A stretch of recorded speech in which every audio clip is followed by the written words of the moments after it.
What's up, everyone? You're listening to LOCPOD, simply the best blockchain and NFT podcast made for legends.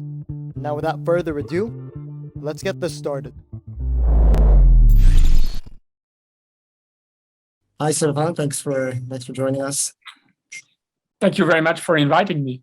I wanted to start off by asking. So I was looking a little bit into your work, and I've been reading about what you've been doing throughout the years, and I've noticed that, or correct me if I'm wrong, but I feel like you were a little bit hesitant in the beginning when it came to blockchain and crypto related art and NFTs, and then there was like a road to accepting it and actually being interested in it, and even releasing your own game on the matter, to do with art and that kind of stuff.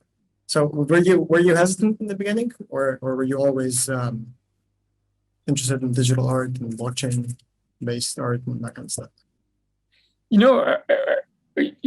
Two things. First, what I'm going to say, it's about a family adventure. It's not my adventure. It's really my family, my daughter, my wife, and I'm going to share our experience and not just my experience. I think it's important to say that we've been collecting for 37 years. So we've seen how the art world has experienced huge transformations. When we began to collect, it was the Leo Castelli model, where the owner of the gallery was there the weekend. The artist made all his career in the gallery. The second market was made by the gallery. There was no auction houses. There were very auction houses for dead artists, and there was no fairs, or the beginning of the fairs. So we've seen that the art world has changed, perhaps not enough quickly to my taste, if I can speak like this, and the art world is still, I shall say, a little bit conservative when we speak of innovation. But let us answer to your question. What we've learned with technology, because since 2005, we have inscribed the use of technology, especially the digital tool, in the DNA of the collection, because we wanted this collection to always try to speak the language of its time. And we noticed since 2005, when we began to decide to share the collection, it was the beginning of YouTube. And so we decided that it will be relevant also to share the collection through the digital world, and especially to surf on this digital wave, which began by the internet, and we moved to the museum, iPad, to the museum, Second Life, and now virtual reality and social VR, video games, and NFT. What we've learned also is that we have to be very careful when innovation is a gimmick first. So you have to take a little time to try to imagine what is innovation in terms of art and technology in art. And what is important also is always to try to understand if it is art which is serving technology, or technology which is serving art. Yeah. And NFT is a very good example of what we don't know which is serving who, Yeah. I shall say. Yeah. Is it crypto money which is serving art? Is it art which is served by crypto money? Is it NFT a new way to bring new types of collectors? Is NFT a way to bring new types of investors and not collectors? Is NFT a new way to bring light on the digital artists and not the usual suspects? So I think that before hastening, we like to take our time. We like to hasten slowly, to be a hare, but also a turtle. But in both of the case, we make a very serious homework. And when we decide that it's relevant for what we're doing, we do it. And we already have collected an NFT. And we do believe that NFT will be one of the solution or the challenge, whatever you call it, of the metaverse, which is in progress at this moment. Yeah. I mean, the art scene has obviously been established for so many years. You're talking, it spans hundreds and hundreds of years.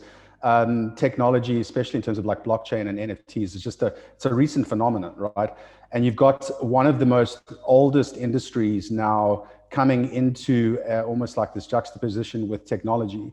Do you think it's going to be like one or the other, or do you think that both would be able to have like a mutual understanding? Do you think both schools of thought would have the potential to integrate? And the reason I ask that is because, like there's going to be a school of thought that's resistant to change and thinks that it's kind of like it's bastardizing the experience, it's taking away the exclusive nature of collecting art, and it does open up the opportunity for decentralized ownership.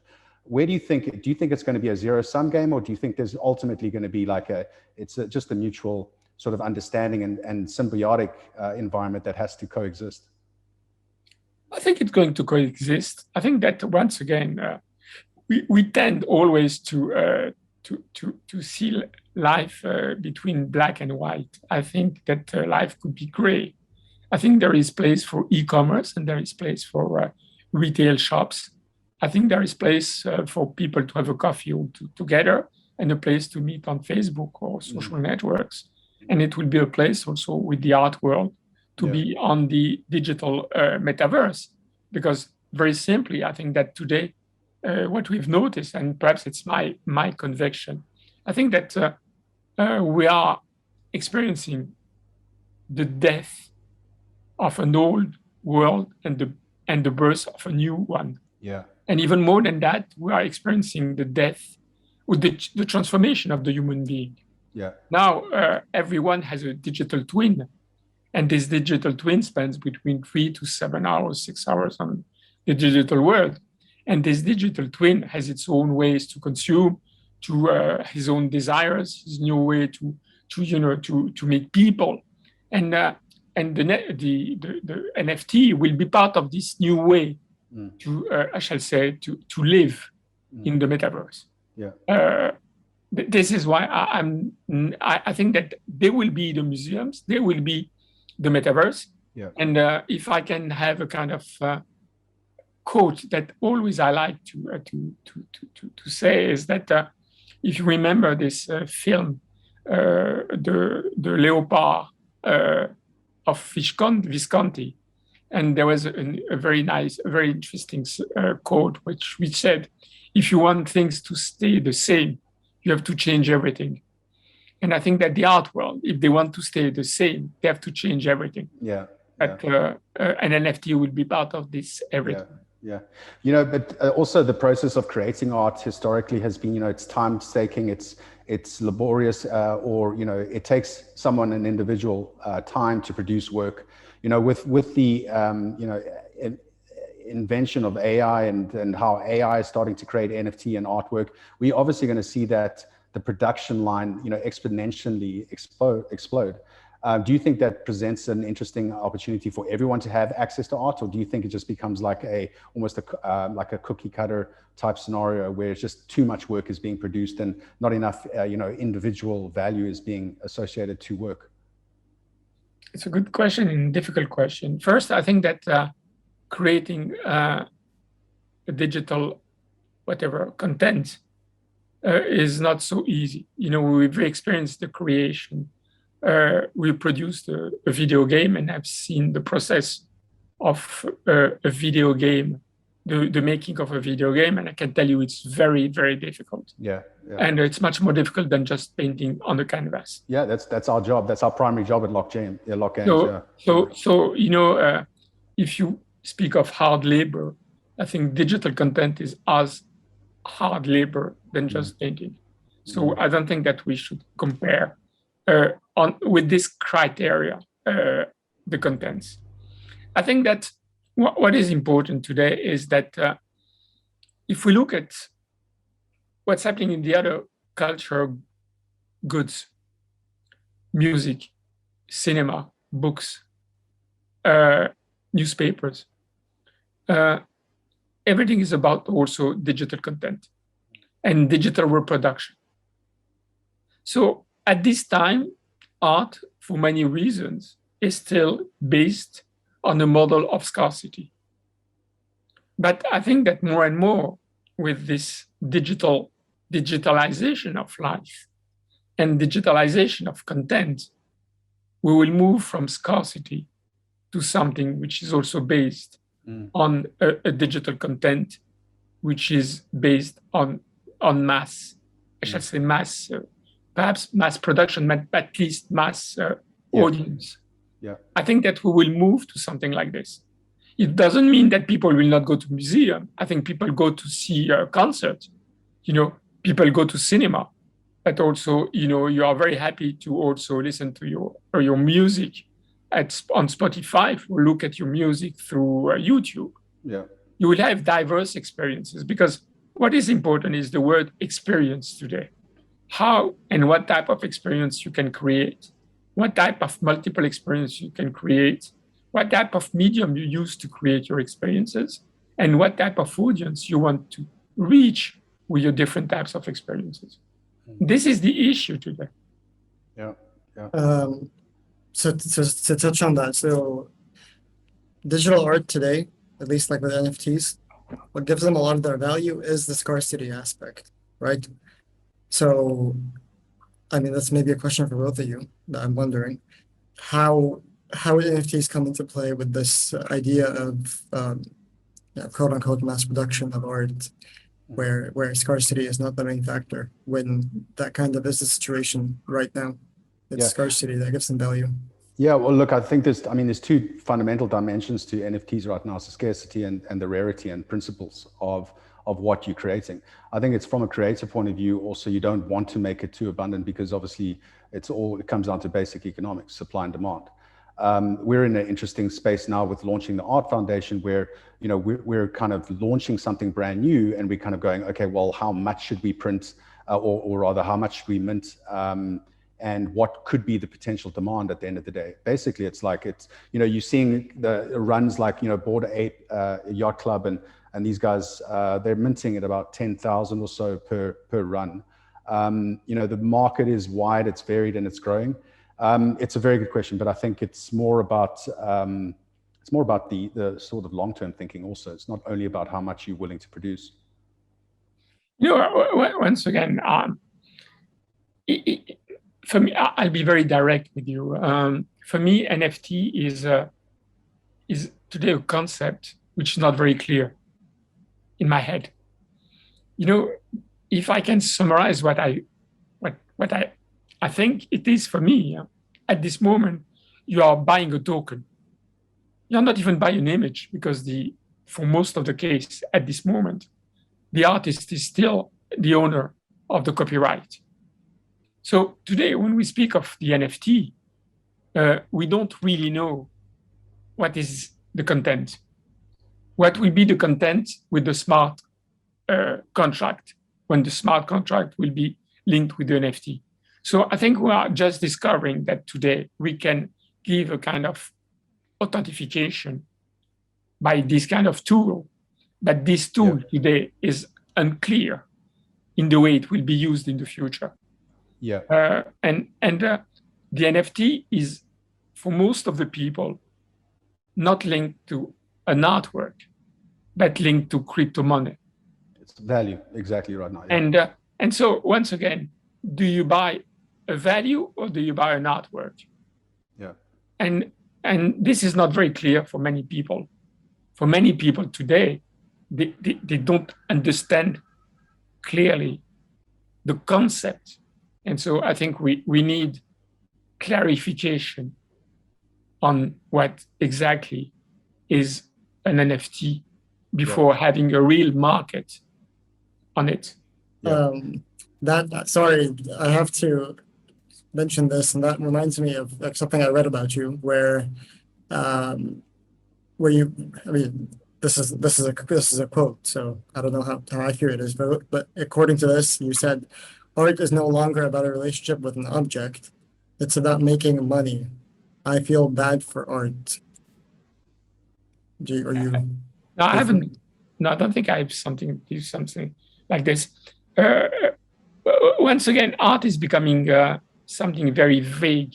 Once again, I think that also we've moved in a time where the definition of art is very difficult to give. Art is at the middle of the cultural industry, the luxury industry, the entertainment industry, and the finance industry, and the luxury industry. Art is somewhere inside. And so today, it's very difficult to say what is art. It's very difficult to say who is today the institutional validation of what is an artwork. It's no more a critic, it's no more a museum. It could be Instagram, it could be the market, it could be a new. The NFT became famous because there was a $69 million on the Beeple.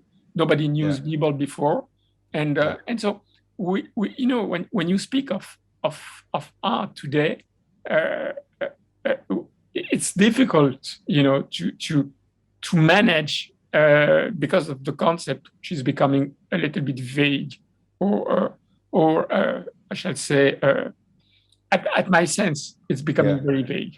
Yeah, look, I think art's always been subjective, of course, but I think you're right in terms of what really stipulates appeal these days when you've got such slight variations on different, almost identical pieces of work. Like if you look at Bored Ape Yacht Club again, I mean, there's just slight variations to it. Is it art? Is it a collected, or are people just literally there to make 10x type of return on their investments? But I think what I personally, I'm a big fan of you because I follow your content that you post across various mediums. But you've also got wonderful opinions about the metaverse and how that is going to be or rather museums, and how that's going to be integrated into the metaverse and multiple type of verses out there. What do you think about the space? I mean, let's talk a little bit more about your opinions and your views on the metaverse and the potential of taking the virtual and the real world and integrating it or into a hybrid model. It's an interesting question, because it's a question where the answers are in progress. I think that if you ask me the same question in 6 months, perhaps I'm sure I will have another answer, or perhaps a different answer, or more complete answer, or more rich answer. What I do feel is that we are entering into this kind of digital twins, or a human being having different types of lives, and these different types of lives, one of these different type of lives will happen in something that is called metaverse. Okay, the difference between the metaverse and the internet is that the internet, you have to go to a website and to go out if you want to go to another website. On the metaverse, normally, it's supposed that you will with your avatar, you will be able to walk and to go to different, I shall say, experiences without coming out. What I like in the metaverse is if we can come back to certain, I shall say, perhaps a kind of nostalgia, certain principles. First, I would like to rediscover the Web 1.0. Web 1.0 was a time where you were surfing, take your time, your escape, Netscape was the right. And AOL, Netscape, And Netscape, it was escapism. At this time, the internet was not very fluid. It took time to go from one place to another. And so you took time to go to one place for another. And at this time, so this was the first thing. The other thing is that the internet has become an utilitarian tool. You go to Google to take an information, or you go to Amazon to buy. I want to rediscover the Flannery, the cyber Flannery. What I would like is people to go on the metaverse and to spend time there and to stroll there. And especially what I would like on the spaces that we are working on is to rediscover, I shall say, the spirit of the definition of a museum. If you look at the first definition of a museum, it was about the cabinet of curiosity. It's about being wonder. It's being surprised. And I think that today, especially with the tools that you have with the digital tools, with like VR, you can create very strong immersive experiences where people can rediscover this idea of curiosity, but also of having a kind of the wow experience. Yeah. And so I think that this is a little bit what I'm looking for on this metaverse, knowing that you have something also very interesting is that all these experiences, you can do it with other people in the same time. Yeah, and look, I 100% agree with you. I've worked on a number of projects where we launched immersive shopping experiences for this premise, exactly that. So if you look at all of the leading e-commerce platforms out there, Amazon, Lazada, Shopee, they all look exactly the same because they've been optimized. The design has been optimized to get you through the process as quick as possible. It's less clicks, the better, because it's the higher conversion rate, right? So they're optimizing towards their business model, which is obviously the bottom line, the margins. They're a deep discounter, which means that they're not there to present or provide a good shopping experience. They're there to provide an array of option that they've negotiated these massive discounts for, and you there just because of the option available. You want to get in, you want to get out, and then we've got this like expectation also that you want instantaneous delivery. We've got this very high demanding sort of e-commerce ability, expectation that we've created, and it's sad in so many ways because we've forgotten the enriching experience, what it's like to pick up a bag, pick up and actually interact with your environment. So, the one thing about the pandemic was sad is because, everyone reverted to online shopping. And, I was in the East at the time, and we have beautiful shopping centers, and these shopping centers were completely dead. And when things opened again, people were like, oh, well, I'm kind of not comfortable with online. But they started losing connection with each other. They started losing that ability to feel, touch, and the sensorial approach of shopping, or even just, exploring, like you said, like exploring, engaging with your environment. Then there's no better way, for example, if you combine, say, like a social experience, you're going to an art gallery, maybe you want to go see a music concert afterwards, and you want to do some shopping at the same time. This is all what's going to be possible in the metaverse. And I think that now pulls us away from this deep discounting approach where we can actually start charging a premium again. People are willing to pay for a premium because they're given that experience back. So we're going to compete on an experience again and not on price. And I think that is the more virtuous side of commerce, of capitalism, that we should focus on, not on the pricing, not on the discounting, because that's just a race to the bottom. We know that. And no one's ever going to be able to compete with Amazon. They've just got too big a buying power. No one's ever going to compete with Walmart because they've got too big a buying power. Where the small players can compete is experience, right? And that's all going to come through the metaverse.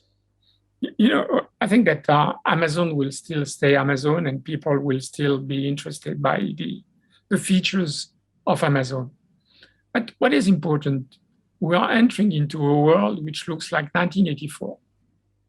If you look at what's happening today, I think that we can be perhaps afraid on the way technology is transforming the human being, not making the human being human, but being a data. And I think that what is interesting and what is challenging is to try to bring into this data's world, which is the metaverse, is to bring humanity inside, is to be capable by experiences done by artists or done by people who know how to make storytelling. Sure. To bring emotions. It's interesting. Look at the cinema. A cinema is a very good example that a digital image can also bring emotion. People crying in front of a movie. But I think at a certain time, we should bring people crying into a VR experience. This is the challenge. It's not just to be technologically update or or trendy, but it's try also for people who also like to stay in front of their computer. Also, when they are in front of their computer, they can still feel human because of what we are bringing to them. I don't have the solution, but it's what I would like the world to be, at least on what we were doing. Yeah. But it's a huge challenge. I can tell you, it's a very challenging challenge. But I've never had as much pleasure as I have today in terms of the collection because of these challenges. Yeah, I think we're facing two potential paths of the future. We're either going to be facing utopia where everything is perfectly, in sync with each other, or we're not. We're looking at dystopia where, people are completely disconnected. And I think if it wasn't for VR and it wasn't for the metaverse discussion and the trends around this entire industry that's going to be set, I think we would probably be, much more marginalized, much more disconnected with each other because of that very two-dimensional website experience where people are just clicking, buying. It's all about the purchase. It's all about, getting out of something as quick as possible and not like fully immersing themselves. I personally, this is why I'm in the industry, because I believe it is the future of everything we know, but I also look forward to more of a hybrid, more of an AR type, experience where, technology is an overlay and a complement to your physical world. And I think there's also very exciting opportunity within the branding and the advertising space that can sort of be integrated into our lives.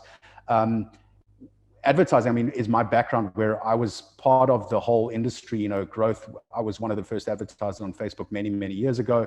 I looked at, we helped Google grow globally with my old company. And the advertising model is really broken. If you look at it from, just a click or a cost per acquisition point of view, it's really, really broken. People are less and less inclined with, ads per se. Whereas more content marketing is obviously on the incline, more product placements on the incline. But the metaverse also presents a very interesting story for advertisers to interweave their agenda or their position within someone's lifestyle, and it's less invasive if you come across it in a very creative way. What you said is true. 60% of the revenue of Facebook are from advertising. Yeah. And they know that the model has its limits. This is why they're going into metaverse. Yeah. So, what you said is exactly a little bit what's happening today is that, but there is something that is also very interesting at the time we are living. It's something new also. We have to learn to live with uncertainties. 20 years ago, you were able to envision the next 2, 3, 5 years in front of you. Today, we are not able to envision what will be the next 6 months. And so this is something also very important, is that whatever you do, you have to bring inside the idea of nimbleness and the idea of sustainability. And this is something very, very important today, is the idea of to be nimble and to have a kind of, not to try to envision the future, but to change your mindset. Yeah. And to make your mindset, I shall say, enough agile to be capable to move quickly from one place to another. And the other thing which is important for me today is to try to connect dots in a different way. Yep. And not to try to connect dots in order to reconstruct a new normal, but to try to connect dots to construct perhaps something different. Yeah, I personally, I hate the cliches that came out from the pandemic, the new normal and all these things. It's such like, just a governmental PR type angle to deploy more control, which is an interesting way to do things. But I want to come back to sustainability. I think that's a very it's a topical point right now, especially. Sorry, guys. On that note, we've run out of time. Okay, just a last question, and then let's wrap up. And obviously, Sylvain, we will be editing all this, so don't worry, it's not going to be jumping around like that. No, but I don't have any problem. Cool. I just want to go back to the sustainability factor, because there's a big problem that we're all going to be facing, and that is one of the prices right now. With Sotheby's auction that happened yesterday, we're talking an insane amount of money that's going for these NFTs. It's surely something's going to pop, and when it pops, how many people are going to go down in the process? Is it going to completely destroy the perception, or is it like 2000 or 1999, 2000 internet pop, where there are only a small hand of people that survived it? What do you think? These prices can't carry on doing this, or do you think the sky's the limit? Once again, from my point of view, someone who buy NFTs, okay, is in the state of mind of speculation. Yeah. He's not playing the art world on the long term. He's playing speculation on two sides: the artist and the crypto money, and the trend of the NFT. Yeah. So it's a market. The more you take risks, the more you can get money, but the more you can lose. Yeah. And so for me, the NFT market is the highest volatile market in the art market. Yeah. But I think that people who enter in that market at least should know that they have entered into a very volatile, small, volatile, illiquid market. But if they don't know that, I think they miss the point. Yeah, exactly right. And sorry, Khalid, I do have one more question, because this has been kind of like, on my mind for the last couple of days, when I saw, I think it was an article that you might have posted on LinkedIn, but about the two photographers that have like sold something for 178 million and 78 million respectively. I forget where I got it from, but the concept of minting, say like a Pablo, a Pablo Picasso, imagine being able to mint something like that and then decentralizing that potential ownership. Do you think that's going to add value, or do you think that's going to completely devalue an asset like that? Okay, I will give you an example. When you buy a share of Apple, you don't buy Apple. What do you buy? Yeah. You buy a kind of token. Yeah. Well, you buy in the promise that that token is going to increase in value and the strategy. You don't buy something concrete. I don't buy a piece of the factory. Yeah. I buy. So I buy something. You would approach it the same. It's digital. It's a token. In a certain way, it's an NFT. Yeah. So now you're going to be able to I think it's actually an amazing opportunity. Many people will be able to own a piece of something that they historically would never have been able to own, and that would appreciate in value. And I think that's an awesome way to end off this discussion. Yeah. And I mean, I could carry on talking about it. Yeah. And to tell you the truth, if NFT make art more democratic in that way, it's great. Perfect. Yeah. It's a beautiful time to be alive, I think. And this is why I'm so passionate about our Art Foundation. I just want to thank everyone obviously for listening into this. This has been an amazing discussion. Guys, if you haven't followed Sylvain, we'll share all the links with you after this podcast, but please do yourself a favor, follow him on his forums, in particular LinkedIn. I think you'll find that his content that he shares is incredibly informative, educational, and it'll change your life and open your eyes, hopefully, open your eyes to the metaverse and all the technology and the possibilities that lies within the future. So thank you so much for joining us on this. Thank you so much for your kind message and giving me the opportunity to exchange. Cool. Okay, so thanks guys. Hit like and subscribe on our YouTube channels. And this is just the first of many different cool podcasts that we're going to be launching. All right. Bye. See you later. Thanks, guys. Bye.